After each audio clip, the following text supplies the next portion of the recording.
इस घर में मैं भी रहती हूँ, पर हर वक्त तुम्हें बस तुम्हारे माँ बाबूजी ही दिखते हैं ना। दिन भर बस उनके आगे पीछे घूमते रहो और उनको मनाते रहो। मैं तो जैसे इस घर में तुम्हारे लिए हूं ही नहीं। अरे, कभी मेरे बारे में भी सोच लिया करो, तब जानू।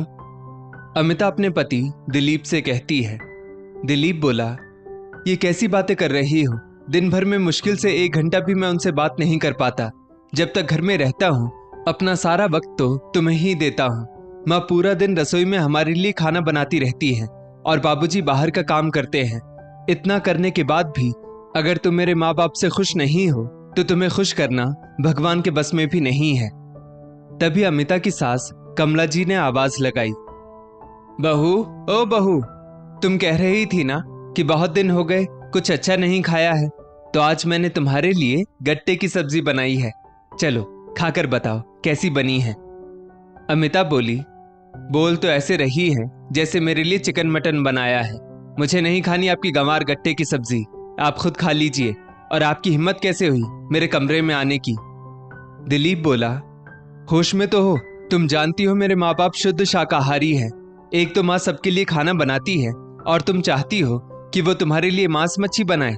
इतना ही चिकन मटन खाने का मन है तो खुद से बना लो, मैं तो थक गया तुम्हें मनाते मनाते। इतना कहकर दिलीप कमरे से बाहर चला गया। कमला जी बोली, बहू, क्या बच्चों की तरह तुम आए दिन रूठती रहती हो? देखो, दफ्तर से दिलीप थका हारा आया और तुम्हें मनाने पहुंच गया, फिर भी तुम नहीं मानी। अब छोड़ो भी अपनी जिद को। अमिता बोली, मैंने आपसे कहा क्या मुझे मनाने को?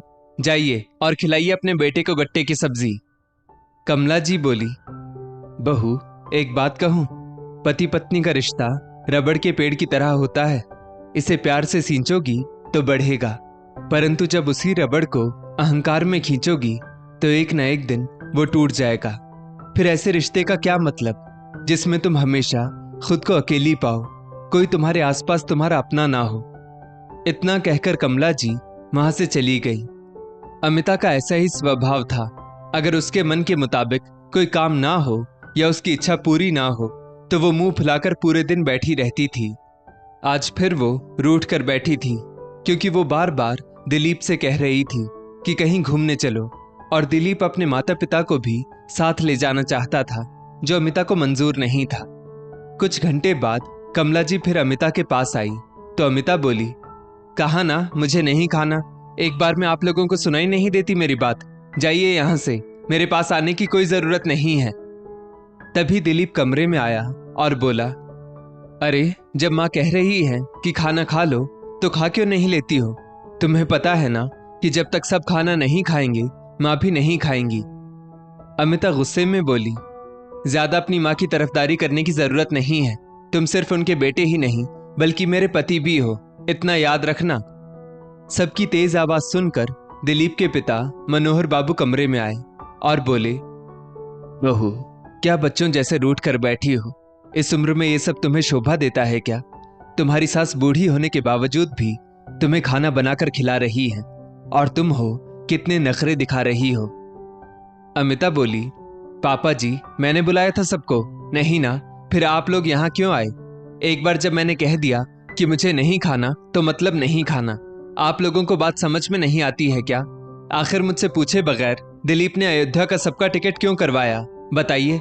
और तो और मुझे बताने से पहले माँ जी को बता दिया, और माँ जी ने पड़ोस की सरला काकी को भी ये बात बता दी। कमाल है। कमला जी बोली, अच्छा, तो तुम इस बात से नाराज हो? बहू, ये सरला बहन भी ना, उनके पेट में तो कोई बात पचती ही नहीं है।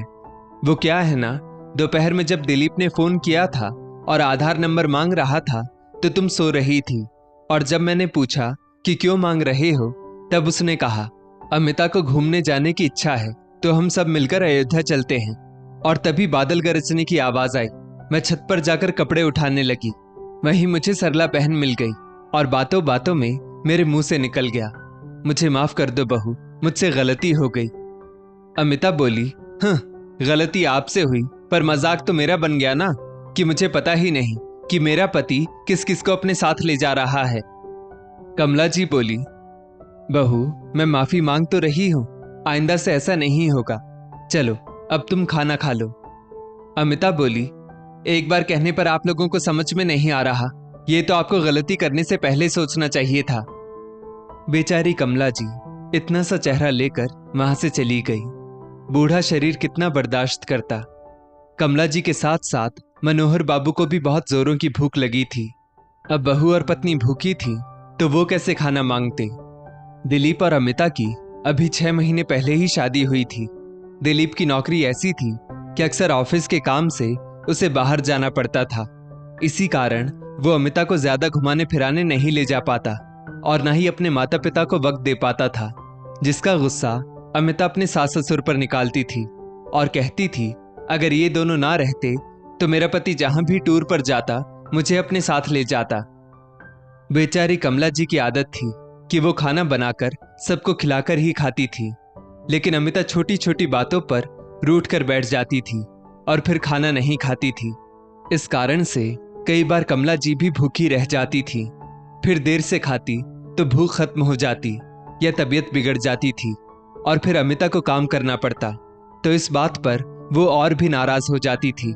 जब अमिता शादी करके आई थी तभी कमला जी की एक कमजोरी उसके हाथ लग गई थी और अब जरा जरा सी बात पर वो लड़ जाती थी। आज फिर सुबह वो दिलीप से घूमने की बात को लेकर बोल रही थी और वो सबको साथ ले जाने की बात कर रहा था। बस इतनी छोटी सी बात को लेकर वो नाराज होकर छत पर जाकर बैठ गई थी। तभी सरला काकी बोली, अरे बहू, बड़े दिनों बाद दिख रही हो।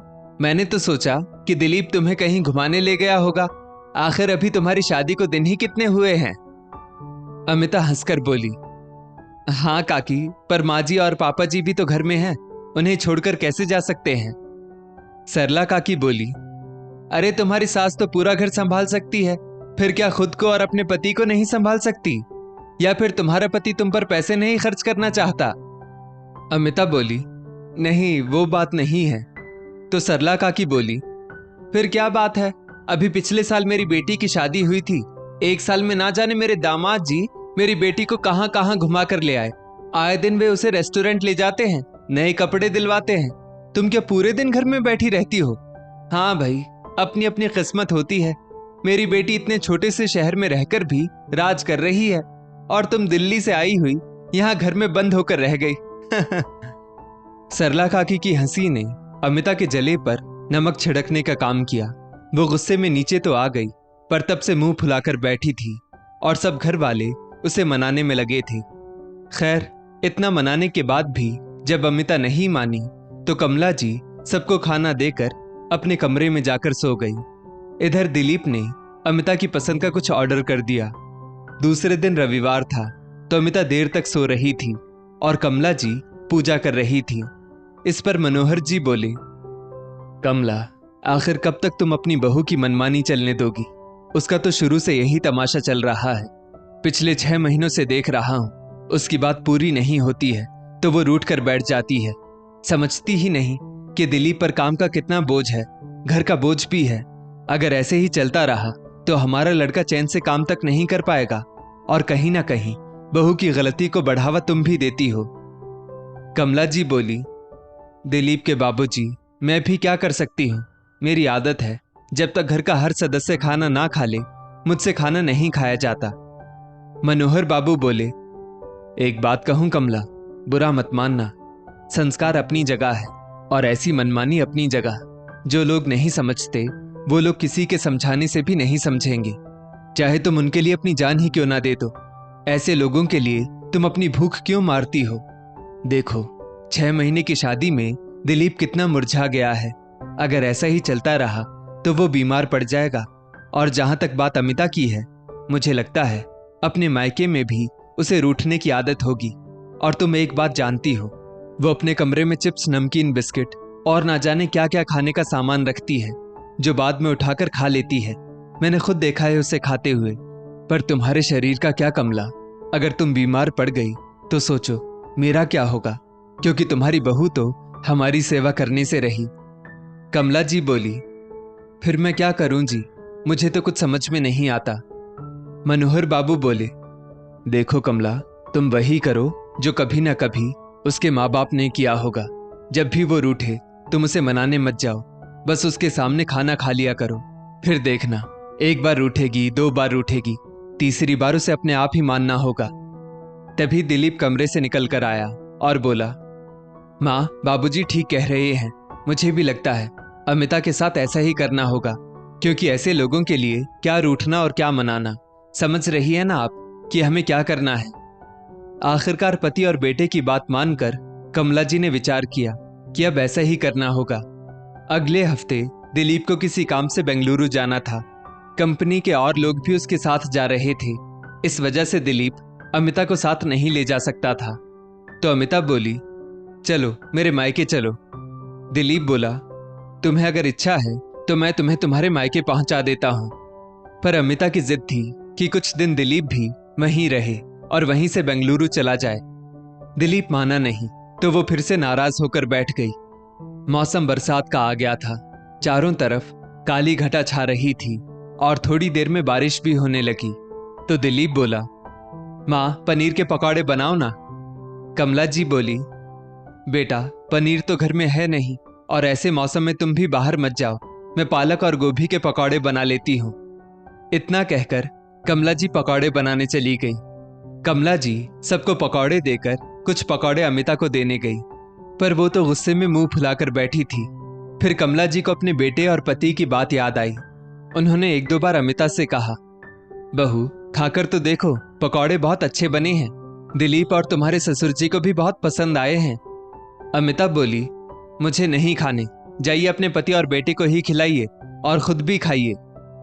जब अमिता ने इनकार किया तो कमला जी ने पकौड़ों की थाली अमिता के सामने से उठाई और बाहर आकर सबके साथ बैठकर पकौड़े खाने लगी। अपनी सास को ऐसा कदम उठाते देख अमिता तो दंग ही रह गई।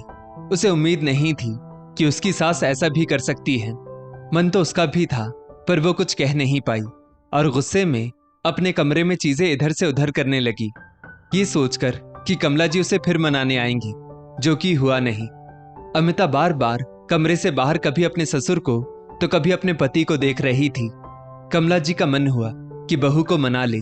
उन्होंने जैसे ही उठना चाहा, मनोहर बाबू ने इशारे से उन्हें बैठने के लिए कहा। सबने पेट भर के पकौड़े खाए। फिर कमला जी रसोई का काम निपटाने लगी और सबके साथ बैठकर चाय पीने लगी। इधर कमरे में अमिता पकौड़ों का इंतजार करती रह गई और हार कर बोली, शायद पकौड़े अच्छे नहीं बने थे, इसीलिए वो मुझे मनाने नहीं आए। तभी दिलीप, जो अभी अभी कमरे में आया था, उसके कान में ये बात गई तो वो बोला, हाँ, अंगूर खट्टे हैं, ये वाली कहावत तो तुमने सुनी ही होगी। आज तुमने वो साबित भी कर दी। अब भूल जाओ कि तुम्हें घर का कोई सदस्य मनाने भी आएगा। 2-3 बार ऐसा ही होता रहा। फिर अमिता को भी समझ में आ गया कि अब घर का कोई सदस्य उसके सामने झुकने वाला नहीं है और ना ही उसे बेवजह कोई मनाने के लिए आएगा। उसके बाद तो अमिता ने रूठने का नाम ही नहीं लिया। अब तो वो आगे बढ़कर कमला जी की मदद करने के लिए रसोई में भी आने लगी। एक रोज बेमन से अमिता रसोई में काम कर रही थी तो कमला जी बोली, बहू, मैंने तुमसे कहा था ना कि रिश्ते रबड़ की तरह होते हैं, उन्हें ज्यादा खींचो मत, पर तुमने मेरी बात नहीं मानी। खैर, सुबह का भूला शाम में लौट आए तो उसे भूला नहीं कहते। और बहू, आखिर ऐसे रूठने का क्या ही फायदा जिसमें मनाने वाला कोई ना हो। रिश्तों में नफा नुकसान नहीं देखते हैं। तभी दिलीप 2 पैकेट लेकर आया और अमिता को देते हुए बोला, अमिता, इसमें तुम्हारी पसंद के कचौरी समोसे हैं और माँ, ये आपके और बाबूजी के लिए जलेबियां हैं। कचौरी समोसे के नाम से अमिता खुश हो गई तो दिलीप बोला, तुम तो कचौरी और समोसे से ही खुश हो गई, असली खबर तो सुनो। अगले महीने हम लोग लोनावला घूमने के लिए जाएंगे और इस बार बस मैं और तुम चलेंगे। फिर क्या था, अमिता की खुशी का ठिकाना नहीं था, पर उसने अपनी सास की तरफ देखा और बोली, मम्मी जी और पापा जी। कमला जी मुस्कुराकर बोली, बहू, हम हरिद्वार जाएंगे, तुम लोग घूम कर आओ। दिलीप वहां से चला गया तो कमला जी अमिता से बोली, देखा बहू, तुमने, मेरी बात सच हो गई ना। तुमने अपनी एक छोटी सी आदत क्या छोड़ी, आज पूरा परिवार तुम्हारे लिए खड़ा है।